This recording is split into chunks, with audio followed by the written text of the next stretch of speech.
Baik, Assalamualaikum warahmatullahi wabarakatuh. Perkenalkan saya Ewang Garden Persa. Sebelum kita mulai masuk ke pembahasan eh, yang akan saya paparkan ke depannya, sebelumnya saya akan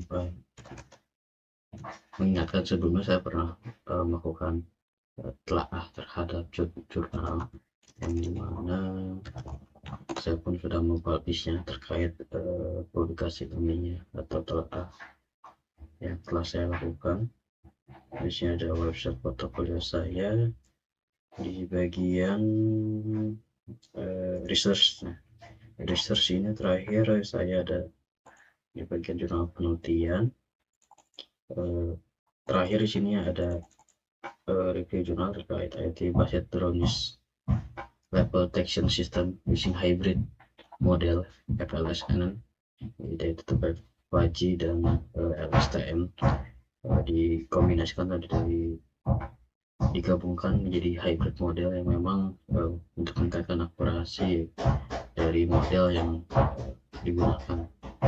Nah, jadi yang terakhir ini ada jurnal penelitian sebatas detail detailnya dan memprediksikan untuk sebelum terlambat terkait ini inovasi AI IoT dan jaringan hybrid OSN. Kemudian di sini juga ada masalah yang dihadapinya itu terkait kebutuhan utama atau menilai apakah kemudian pengemudi itu sadar atau secara kondisi sadar atau dia memang butuh tidur atau tertidur secara berlebih. Ini mengecek terkait kelelahan atau degradasi yang terjadi secara bertahap. Kemudian yang nomor 2 juga ada solusi yang ditawarkan dan pengembangan yang lebih efektif. Nah, memang dari penelaahan saya lihat ini. Nah, di sini telah jurnal yang sebelumnya saya pelajari, memang di sini beberapa detail sudah saya tuangkan dalam telah jurnal ini. Solusinya ini ada beberapa yang digunakan, ada kamera deteksi wajah menggunakan developer 10, ada filter emosi itu, kemudian ada jaringan atau model hybrid FLSNN ini, yaitu gabungan yang tadi saya lakukan 5G dan LSTM serta perangkat keras Jetson Nano. Nah, ini yang digunakan untuk perangkat IoT-nya untuk memproses model yang dibuat. Kemudian ada pun spektrum atau 5 level tingkatan untuk mendeteksi apakah dia memang sadar ataupun ngantuk. Di sini ada level pertama, itu terkait peragaan wajah aktif, peragaan bergerak dan lain-lain. Nah, mungkin saya jelaskan ini sedikit PPT. Ini terkait evolusi keselamatan berkendara. Jadi ini sebuah terobosan baru yang untuk kesadaran para supir atau pengemudi di jalanan ketika memang dia ngantuk atau sadar, karena banyak sekali kecelakaan. Nah, ini masalah fundamentalnya di sini terkait keselamatan konvensional. Jadi memang banyak sekali kecelakaan per tahun akibat pengemudi ini ngantuk untuk kecelakaan. Adapun 71.000 nih ini sesuai indeks data yang diinfokan di jurnalnya, ada 71.000 cedera dan hampir 1.550 korban jiwa meninggal. Walaupun di sini ada ancaman berkembang secara diam-diam atau microslip ini. Nah, kemudian sistem saat ini biasanya sistem pendeteksi kantuk ini hanya sebatas capture terakhir, terus ngecek pola atau pop-up mata, apakah dia sadar atau tidak atau tertidur. Itu hanya sebatas capture terakhir saja tanpa memperhatikan histori atau runtutan ketika dia dari sadar kemudian agak mengantuk hingga microsleep. Itu dengan pada telaah jurnal ini dia mengembangkan suatu terobosan baru terkait sistem deteksi secara lifetime, yaitu makanya menggunakan LSTM. dan 5G untuk meningkatkan akurasi. Nah, di sini yang bukan tadi sebelumnya juga ada skala kita jima atau transisi atau level gitu dari sadar, kemudian sedikit mengantuk, ada cukup mengantuk, kemudian sangat mengantuk dan tertidur, yaitu sleep. Nah, ini ada tahapannya dari pergerakan mata, cepat gerakan wajah dan tubuh aktif. Nah, itu kondisinya memang berarti dia menandakan driver tersebut sedang sadar gitu. Adapun ada sedikit mengantuk nih, di mana ada indikasinya terkait pergerakan mata yang sedikit melambat, kemudian bibir mulai terbuka itu sedikit. Kemudian adapun untuk level tahap 3 itu cukup mengantuk, kedipannya lambat dan sering terjadi dan sering medip, adapun juga pergerakan mulut misalnya gitu. Itu menandakan itu cukup mengantuk. Kemudian ada level 4 sangat mengantuk, sering menguap. Nah, itu tandanya. Adapun eh, kedipannya tampak disengaja gitu, jadi seperti kedip-kedip mata atau kecil-kecil mata. Adapun ini cross sleep yang terakhir adalah level 5 atau tertidur, jadi mana kelopak mata tuh udah full nutup dan biasanya ada gerakan kepala menunduk ya, atau terjatuh, itu biasanya udah masuk tahap cross sleep. Nah, kemudian di sini seperti yang diinfokan tadi, FLNN SFLNN ini gabungan hybrid dua model terkait model Faji dan LSTM, di mana mesin navigasi logika Faji ini di sini ada tantangannya nih. Kenapa menggunakan Faji? Gejala fisik antar tingkat kantuk sering tumpang tindih. Nah, itu karena kan tadi kalau pakai yang terakhir, nah ini biasanya ada sistem yang hanya sebatas capsule terakhir. Nah, ini jadi kemungkinan jadi tumpang tindih. Kemudian untuk fungsi mengubah data kabur menjadi nilai keanggotaan atau Gaussian yang merepresentasikan probabilitas beberapa kondisi sekaligus. Jadi dengan logika Fuzzy ini bisa menyimpulkan titik kesimpulan dari runtutan kondisi mata kita, apakah kita tuh benar mengantuk atau memang sadar ya. Jadi di sini udah bisa menemukan nilai konstan atau pusat titiknya. Kemudian adapun model terkait menggunakan model LSTM itu terkait ada tantangannya, kantuk bukanlah suatu momen melainkan urutan perilaku, ya, seperti yang saya infokan sebelumnya, bahwa ini tuh adalah terkait urutan perilaku, jadi tidak bisa sebatas capsule terakhir, tapi dengan menggunakan LSTM ini kita bisa memonitoring terkait urutan apakah kita ngantuk atau tidak. Jadi ada pun beberapa fungsinya untuk menangkap dependensi temporal dan juga memori jangka panjang dengan pergerakan wajah. Nah, ini FLSNN ini pemesanan seperti ini, ada input value, kemudian nanti di paralel otomatis dari data yang diinput atau di capture dari kamera kedua model, yaitu LSTM memproseskan memproses layer, hidden layer, dan nanti masuk ke version output, baru nanti akan otomatis memposisikan apakah dia dalam kondisi sadar atau mengantuk atau bahkan tertidur atau maksud. Nah, ini alur prosesnya seperti ini yang digunakan pada FLSNN ini. Ini juga bukti hasil pemrosesan Faji yang digunakan. Jadi memang sudah cukup rapih ya terkait level titik-titik konstrannya, jadi tidak ambigu, malah justru ini untuk meningkatkan akurasi data yang digunakan.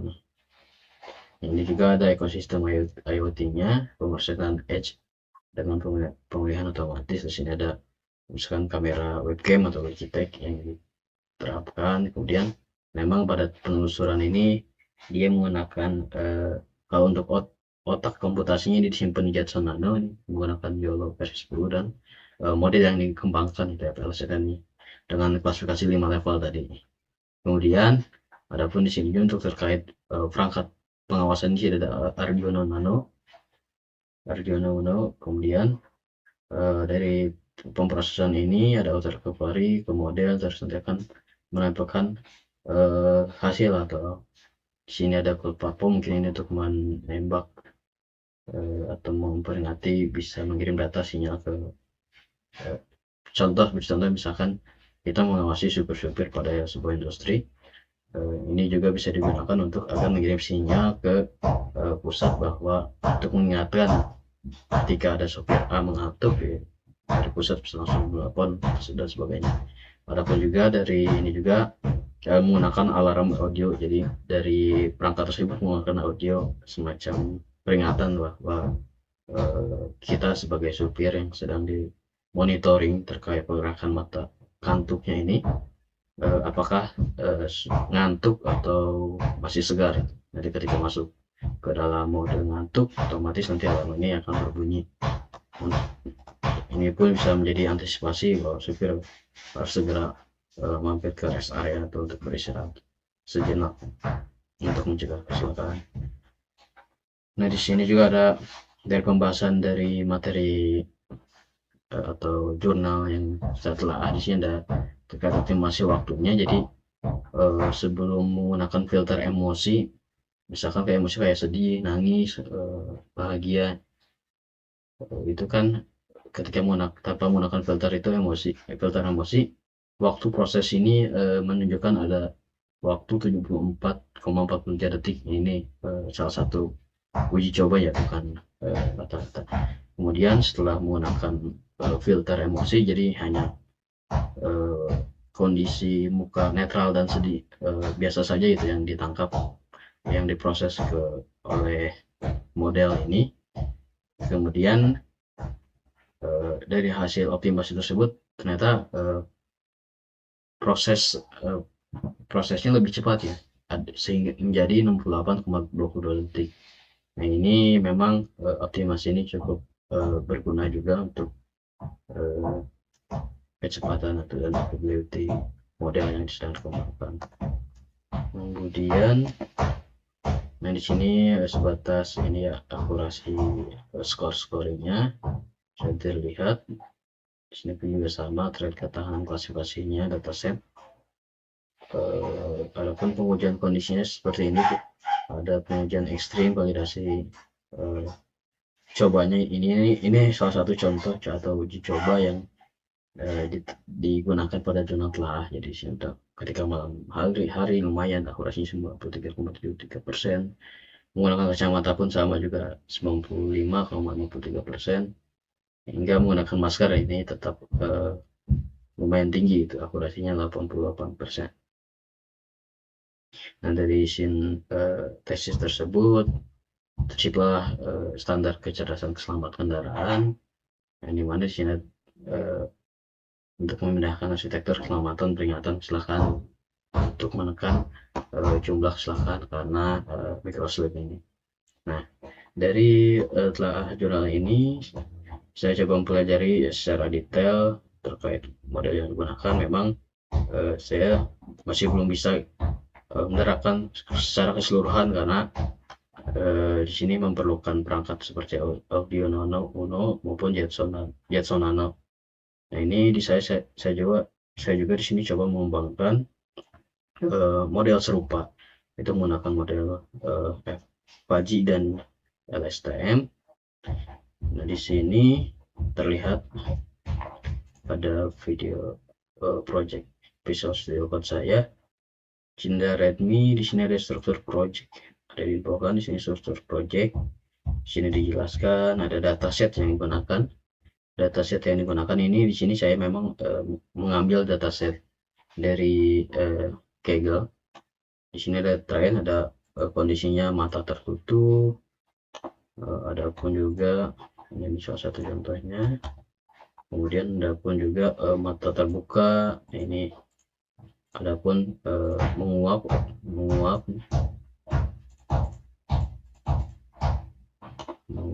adapun juga yang tidak menguap ya, noyan. Nah, ini dataset yang saya gunakan untuk model yang saya tiru atau yang saya kembangkan sesuai dengan jurnal yang saya telah.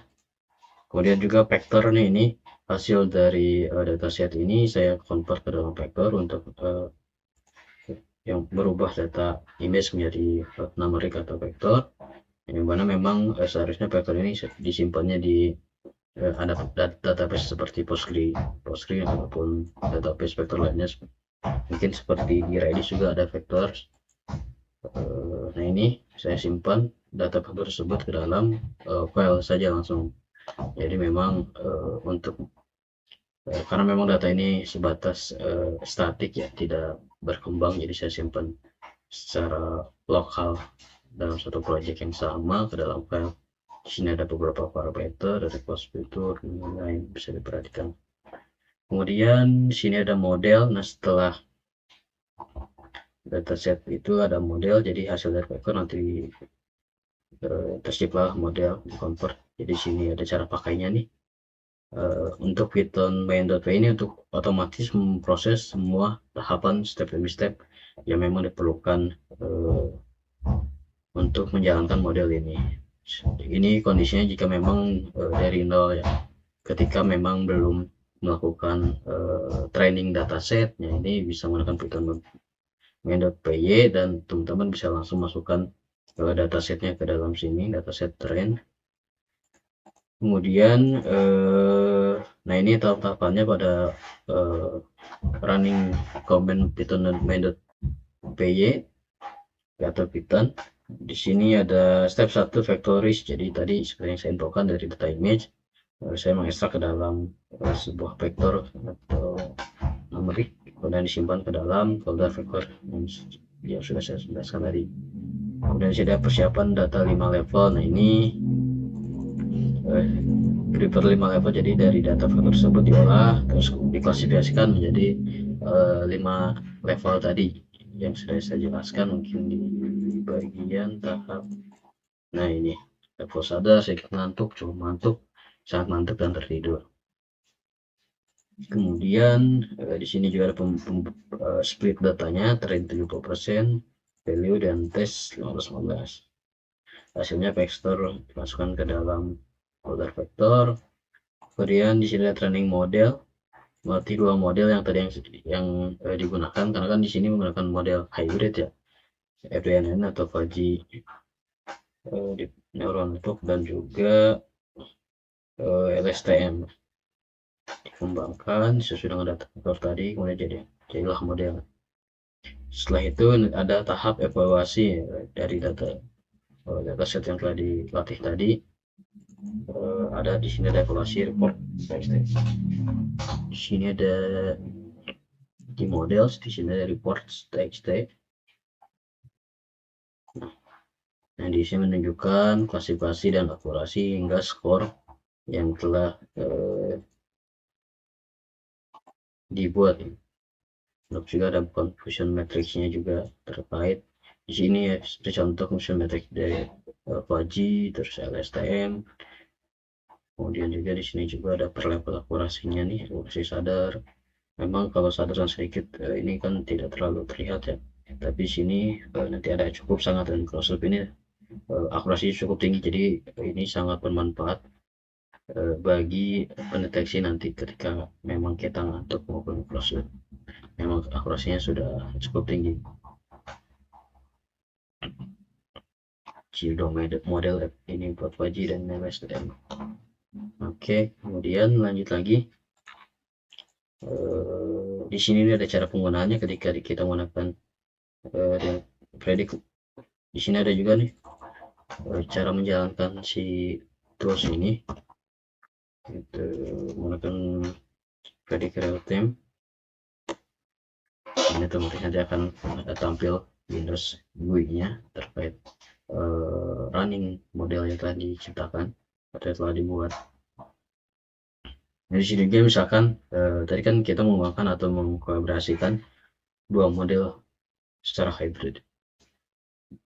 Adapun kondisi jika memang teman-teman hanya ingin menjalankan hanya salah satu, misalkan model LSTM maupun model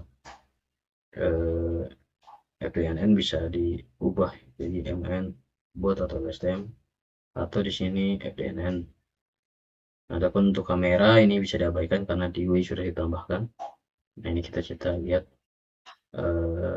deteksi wajah sudah selesai di running.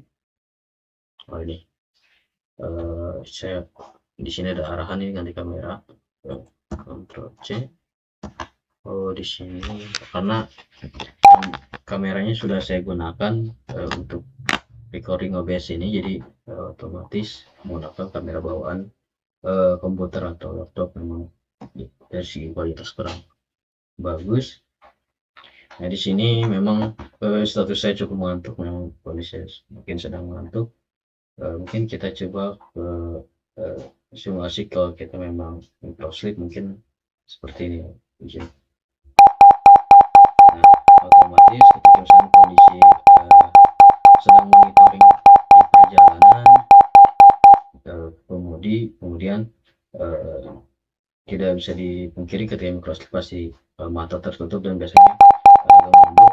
Nah, dari sistem ini otomatis nanti akan keluar suara peringatan seperti tadi, alert. Jadi ini cukup membantu juga untuk pengemudi di jalanan untuk menekan angka kecelakaan. Nah, mungkin untuk model yang saya bangun yaitu terkait model LSTM dan Baji tadi yang sudah jadi LNN.